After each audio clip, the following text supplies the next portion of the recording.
সুপ্রিয় দর্শক আসসালামু আলাইকুম। সবাই নিশ্চয়ই খুব ভালো আছেন। আজ আবারও আপনাদের সামনে হাজির হয়েছি ভীষণ মজার একটি রেসিপি নিয়ে। আমাদের আজকের রেসিপি কাঁঠালের রস দিয়ে মজাদার পিঠা রেসিপি। কাঁঠাল কিন্তু আমাদের কম বেশি অনেকেরই পছন্দের একটি ফল।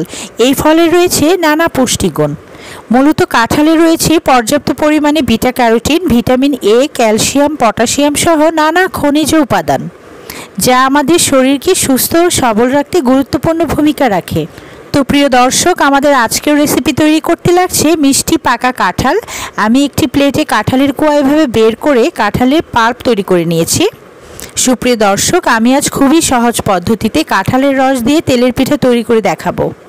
হাতের কাছে থাকা মাত্র কয়েকটি উপকরণ দিয়েই এই পিঠাটা তৈরি করা যায়। তো কাঁঠালের পিঠা তৈরি করতে আমি এখানে ডিম নিয়েছি পরিমাণ মতো চিনি, এর সাথে নিয়েছি 1 কাপ পরিমাণ ময়দা। আপনারা চাইলে এখানে চালের গুঁড়ো ব্যবহার করতে পারেন, আমি এটা স্কিপ করেছি। এই পর্যায়ে এখানে নিয়েছি ভ্যানিলা এসেন্স এবং এর সাথে নিয়েছি বেকিং পাউডার।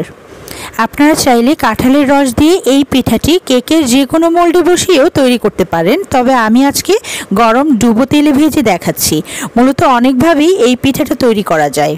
মূলত এই পিঠাটি তৈরি করতে ডিম ব্যবহার করলে দারুণ একটি ফ্লেভার অ্যাড হয় এই পিঠাতে। তবে হাতের কাছে ডিম না থাকলেও ডিম ছাড়াও এই পিঠাটি তৈরি করতে পারেন। আমি এখানে কাঁঠালের পাল্পের সাথে 1 গ্লাস পরিমাণ দুধ নিয়েছি, সবগুলো উপকরণ, এবং এই দুধ দিয়েই আমি কাঁঠালের ব্যাটারটা তৈরি করে নিয়েছি। ব্যাটারের ঘনত্বটা ঠিক এমন হবে। এই পর্যায়ে একটি চামচের সাহায্যে পিঠাগুলো গরম ডুবো তেলে ভেজে নিতে হবে এক এক করে।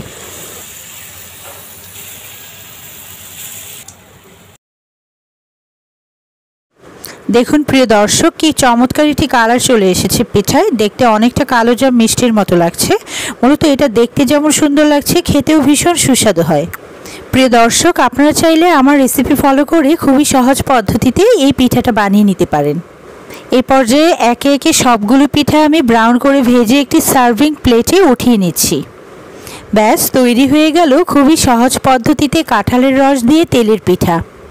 প্রিয় দর্শক, আমি একটি পিঠা ভেঙে দেখাচ্ছি। দেখুন কতটা সফট হয়েছে।